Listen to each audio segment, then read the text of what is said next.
इलियास आदमी साहब, एक अहम सवाल ये है कि आपके बारे में ये कहा जाता है कि आपने बाबरी मस्जिद एक्शन कमेटी जो बनी थी, उसकी एक तरह से जो उसका पूरा रूपरेखा तैयार किया गया था, उस रूपरेखा के खिलाफ आप थे। नहीं नहीं, बिल्कुल नहीं।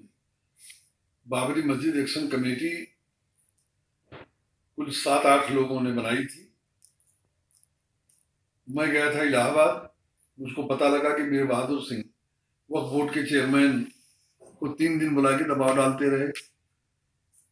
तो मैं फौरन फोन नहीं लगा, उस वक्त ट्रंक कॉल नहीं लगी। तो मैं चेयरमैन फरहत अली साहब से मिलने इलाहाबाद गया। फरहत अली साहब ने बताया कि बिल्कुल जो आपने सुना है वो 100% सही है, बल्कि उसमें 10-20% कम सुना आपने? कम सुना आपने। जितना मुमकिन था वीर बहादुर ने 3 दिन मेरे ऊपर दबाव डाला, मुझको अमेरिका का एम्बेसडर बनाने की पेशकश की और वक्फ बोर्ड को 1 करोड़ रुपया, उस जमाने में 1 करोड़ रुपया बहुत ज्यादा था, 1 करोड़ रुपया देने की पेशकश की। मैंने कहा कि मेरे पोते पोतियों की शादियां मुसलमानों में नहीं होंगी अगर मैंने ऐसा किया।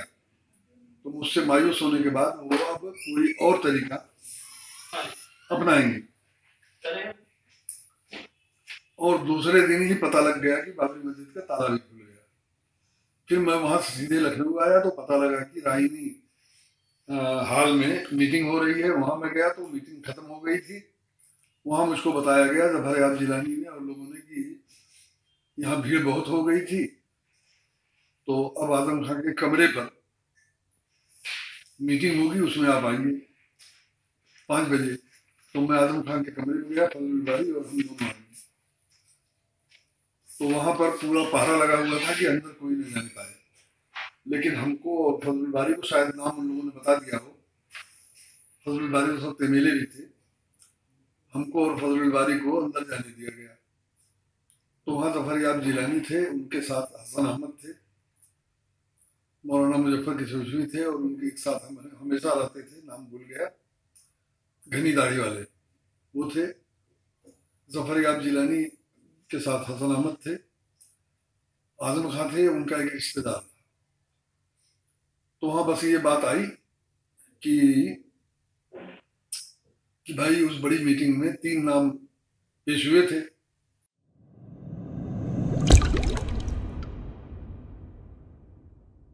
जब आप किसी को एक गिलास पानी देते हैं तो आप उसे देते हैं जिंदगी के कुछ घूंट।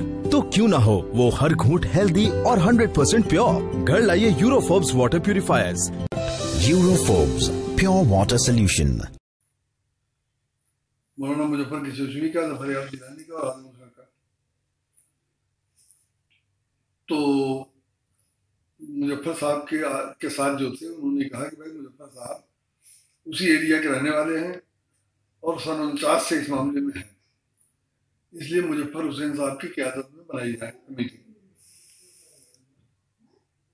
फिर हसन अहमद ने कहा कि ये मामला कानूनी भी है और जफर याब जिलानी एक अच्छे वकील हैं, इनकी क़यादत में बनाई जाए। आजम खान का जो रिश्तेदार वहां रहता ही था परमानेंट, उसने कहा कि आजम खान एमएलए हैं, सियासी मामला अगर है तो आजम खान एमएलए हैं, इसलिए आजम खान को बनाया जाए। तो फजल बारी ने कहा अब उतने लोगों में हो गया और सफीकुर रहमान बर्क भी आ गए थे। तो फजल बारी ने कहा चलो मैं 1 मिनट में हल कर देता हूँ मसला। आजम खान और जफर याब जिलानी दोनों को कन्वीनर बना दिया जाए और मुजफ्फर हुसैन की छुई को उनका सदर बना दिया जाए। बस इसी पर सबने कहा चलो ठीक है। 10 मिनट के अंदर वो बाबरी मस्जिद एक्शन कमेटी बन गई। फिर 3-4 दिन के बाद उसकी पहली मीटिंग दारुसफा में ही बुलाई गई, जिसमें मैंने मुस्लिम मजलिस की तरफ से तजवीज़ रखी और मुझको फजल बारी को भी उसमें रखा पहले ही दिन। तो उसमें मैंने तजवीज़ पेश की कि हमको तहरीक सिर्फ 2 मुद्दों को चलानी चाहिए, जज्बाती अंदाज से हटके। एक तो हमारा मुतालबा होना चाहिए कि हुकूमत एक कानून बनाए कि 15 अगस्त सन 47 को जिस इबादत की जो पोजीशन थी वो एज इट इज रहेगी। वो एट इज रहेगी। और जहां तक बाबरी मस्जिद का ताल्लुक है, उस सारे मामलात एक ऐसी हाई कोर्ट की बेंच के हवाले कर दिए जाएं जिसके जज न हिंदू हो न मुसलमान। तो उस वक्त उसका बहुत विरोध किया आजम खान ने, जिलानी ने, सबने, बल्कि यहाँ तक कहा कि आप मुसलमानों के जज्बात में पानी डालना चाहते हैं। तो मैंने कहा कि हाँ, मैं मानता हूँ कि आने वाले 2 महीनों में आप जहाँ चाहें लाखों मुसलमानों को जमा कर सकते हैं, सारे शहरों को काले झंडों से पाट सकते हैं, लेकिन 2 महीने के बाद जब जज्बात का तूफान थमेगा तो आप सब लोग इन्हीं 2 तजवीज़ों को लेकर दर दर की चौकीदारी करेंगे। ये कह के मैंने वॉकआउट किया। एक्शन कमेटी से अलग नहीं हुई मजलिस, लेकिन हम लोगों ने वॉकआउट किया और उसके बाद उन लोगों ने योम सियाह वगैरह मनाने का फैसला किया। लेकिन मीटिंगों में वो उस वक्त तक मजलिस की हैसियत थी, इसलिए उन लोगों ने मजलिस के नाते हमको या फजल बारी को अलग नहीं किया। फिर सारी मीटिंगों में हम शरीक होते रहे और बाद में चाहे शहाबुद्दीन वाली एक्शन कमेटी रही हो, चाहे जिलानी वाली और आजम खां वाली, दोनों ने गले की तावीज बना लिया उनकी तजवीज़ों को। और नरसिम्हा राव की सरकार ने पार्लियामेंट से वो कानून भी पास कर दिया कि 15 अगस्त 1947 को जिस इबादतगाह की जो पोजीशन थी उसमें कोई तब्दीली नहीं होगी और सारे मुकदमात के लिए 3 रुकनी हाई कोर्ट की बेंच भी बना दी। उस बेंच में हमेशा एक जज मुसलमान रहा, लेकिन हिंदू न रहे उसमें, न मुसलमान रहे। इस तजवीज़ को सरकार ने नहीं माना और ये कह के नहीं माना कि सेकुलर मुल्क में ऐसी तजवीज़ नहीं सरकार मान सकती।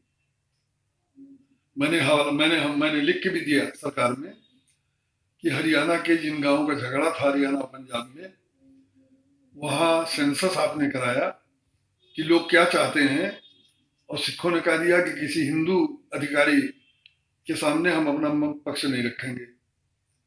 तो आपने मुसलमान और ईसाई अधिकारी भेजे थे। क्या दस्तूर तब चला गया था? लेकिन उसके बाद भी बहरहाल सिर्फ उसमें इतनी तरमीम हुई कि मुस्लिम और हिंदू न रहे जज। उस तजवीज़ की जगह पर 2 हिंदू और 1 मुसलमान की बेंच हमेशा